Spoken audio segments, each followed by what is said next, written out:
Hola, bienvenidos a Matemáticas con Gabriela.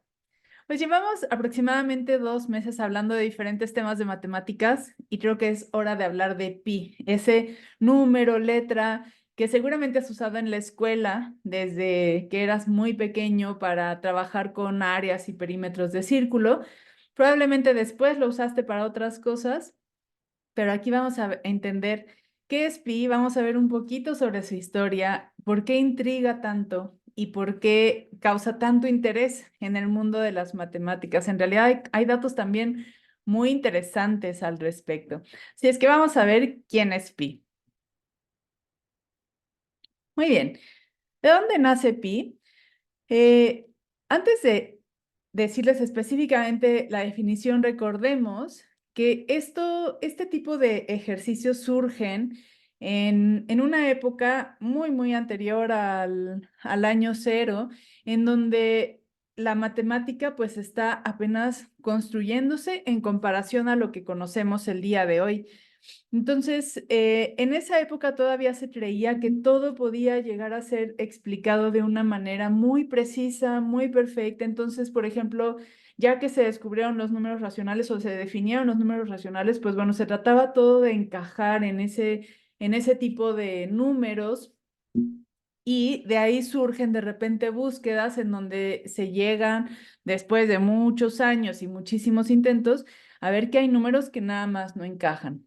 Es el caso de tanto el clásico problema de la cuadratura del círculo, que trataré en otro video, explicaré qué es, como el caso de pi. ¿Qué es pi? Bueno, si yo tomo la circunferencia de un círculo dado, toda la longitud de esta circunferencia que voy a llamar C, y tengo el diámetro, que nos acordamos que son 2 radios, es una cuerda, la cuerda máxima que pasa por el centro.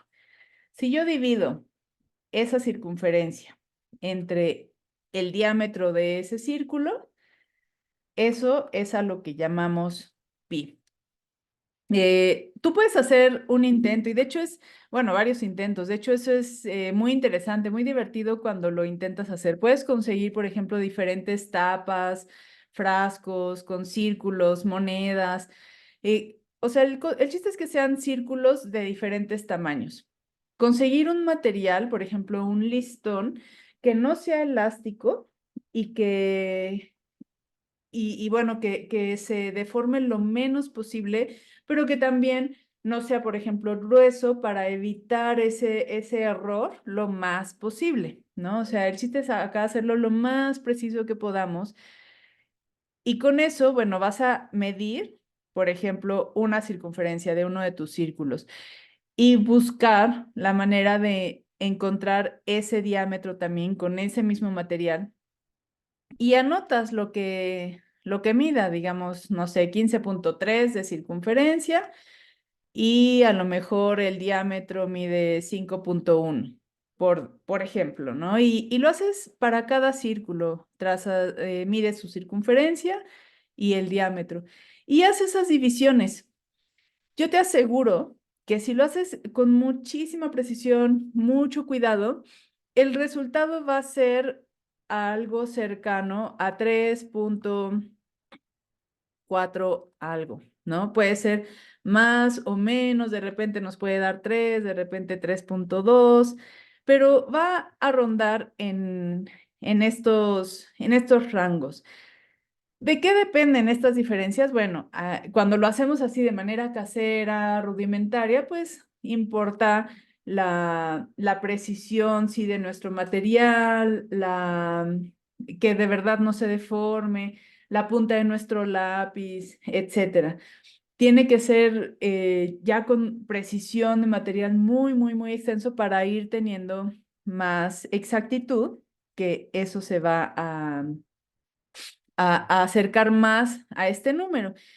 A esa razón, entre la circunferencia y el diámetro de un círculo, se le llamó el número pi.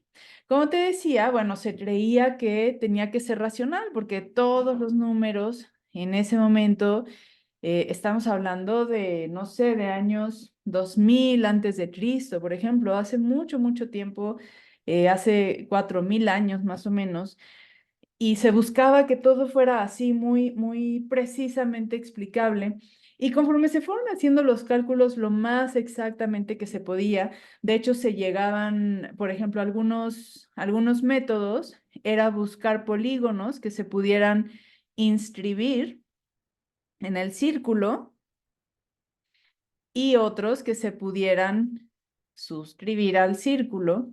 Por supuesto que, por ejemplo, si aquí pensamos, voy a hacer esto más así, ¿no? Si pensamos en un triángulo, pues la diferencia de área es bastante mayor que si pensamos ya en un hexágono, ¿no? Que puede estar mucho más cercano. Entonces, mientras más lados tenga un polígono que vamos suscribiendo o inscribiendo al círculo, pues más cercano va a ser el tamaño de la circunferencia al perímetro de los polígonos. Entonces, esos son algunos, por ejemplo, un tipo de aproximación que se puede tomar tanto para los polígonos como para el diámetro, que también tiene que ver con esos polígonos, e ir sacando las razones que se van obteniendo y hacia qué números se acercan. En fin, hay muchos, muchos métodos. Esto también tiene que ver con la cuadratura. Pero el punto es que cuando se fue viendo que realmente el número pi no se podía escribir de una manera racional, como un PQ, donde P, Q pertenecen a los enteros, como ya hemos visto, pues empezó a generar más y más intriga, ¿no? Y entonces conforme más se iban afinando esas maneras de calcular y de aproximarse, pues se encontraban más y más dígitos que se podía comprobar que pertenecían al número pi y que definitivamente no parecía que fueran a tener alguna regularidad. Entonces, aquí, por ejemplo, les voy a platicar un pequeño recorrido histórico en donde los egipcios hicieron una aproximación de que 16 al cuadrado entre 9 al cuadrado, eso podía ser una aproximación a pi y se tenía que era 3.16. Esa fue la aproximación y estamos hablando del año 2000 antes de Cristo. Después, más hacia el 250, y estoy leyendo estos datos porque no me los sé de memoria, para el 250 antes de Cristo, ya Arquímedes hace figuras de 96 lados, ¿no? Polígonos de 96 lados, en donde llega a que pi debería ser un número entre 220, entre 70, o sea, mayor que y menor que 223, entre 71. Un número por ahí en medio, y aquí llega a aproximar a 3 decimales. O sea, ya encontró el 3.141. Después viene ya en el siglo XVI, por supuesto en medio, pues hubo seguramente muchísimos intentos, pero no es tan fácil dar con números que se pueda decir con certeza que es el siguiente dígito de pi. Entonces ya en el siglo XVI, el matemático Ludolf, Ludolf van Schulen, lo aproxima a 35 decimales. Luego, si nos vamos ya al año 1706, el matemático John Mackin lo aproxima a 100 lugares decimales. Ya eso era bastante, ya estaba muy claro que el número pi no era un número racional, entonces lo que se empezó fue esa carrera de encontrar más decimales y ver en algún momento a ver si a lo mejor no era decimal, pero si se podía encontrar alguna regularidad o era totalmente azaroso o cómo era. En el año 1873, el matemático William Shanks, que pasó muchísimos años de su vida, como 2 décadas, una cosa así, encuentra 707 lugares decimales. O sea, no 707 el decimal, sino 707 lugares decimales. Eso es muchísimo trabajo, ¿no? Y ya para el año 2004 se encuentra 1.24 trillones de decimales. Son muchísimos. Y aún así se sigue sin encontrar una regularidad. De hecho, hay datos curiosos que yo, la verdad, no sé cómo se demuestra eso, no es mi área, pero me parece súper interesante. Por ejemplo, si tomamos cualquier número de teléfono, digamos aquí en México, los números tienen, me parece que 10 dígitos, empiezan con 55, sí, son 4 y 4, digamos así. Cualquier combinación de número telefónico, en algún momento del desarrollo de pi, después del típico que conocemos, en algún momento va a aparecer exactamente esa secuencia, ¿no? Es una de las cosas que se dice que así son, pero yo no sé cuál es el proceso de demostrar, porque o sea, son de esas cosas curiosas que me interesan, me gusta leer, no es mi área, pero vamos, si tú sabes, por ejemplo, lo puedes dejar en los comentarios y va a ser súper interesante compartir estas cosas. También dicen que si el abecedario lo traducimos a números, que hay muchas maneras de traducirlo, pero digamos una sería así, directamente A1, B2, C3, hablando del español o incluso del inglés.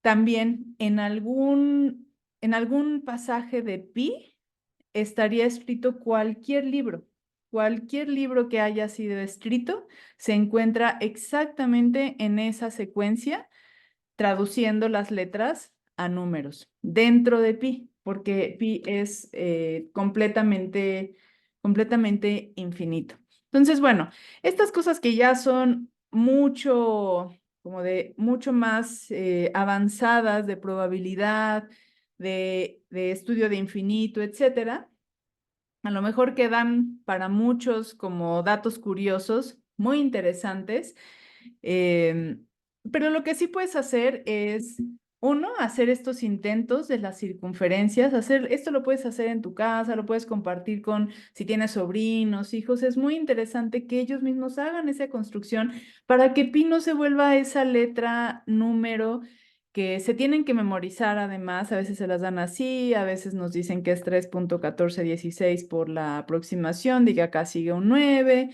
A veces nada más nos dicen que usemos el 3.14 y ya, nada más se dice eso. Pero es que pi tiene todo un sentido geométrico, bastante sencillo además. O sea, si nos damos cuenta, en realidad es medir una circunferencia, medir el diámetro y dividirlo. No tiene mayor complejidad. Es muy sencillo, pero es un número que contiene muchos misterios, que contiene muchos datos interesantes y que puede ser una bonita aproximación a las matemáticas para los estudiantes, para los niños, y no nada más ser un número que da un dolor de cabeza más, ¿no? Estos datos curiosos, a mí yo los saco de este libro que se llama Think of a Number, de Johnny Ball. No sé si todavía también si todavía se pueda conseguir. Generalmente estos libros que tengo yo los tengo hace mucho tiempo, pero bueno, te lo recomiendo mucho porque aunque seas adulto, tiene cosas que siempre generan interés, echan a volar tu imaginación, tu curiosidad para jugar con números, para hacer pruebas. Y bueno, dan datos históricos como estos del desarrollo de pi que puedes comprobar en otros libros que efectivamente empieza así la carrera, por ejemplo, con el 16 al cuadrado entre 9 al cuadrado.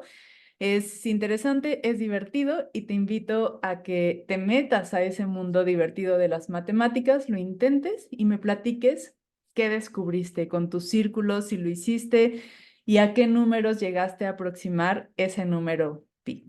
Espero que este pequeño video, pequeño recorrido histórico de pi te mueva un poco la curiosidad y te haya abierto el panorama más allá de que es el 3.1416 que nos enseñaron en la escuela. Y si es así, pues por favor, suscríbete, dale like, comparte este video y déjame saber qué otros temas quieres que desarrollemos. Nos vemos en la próxima.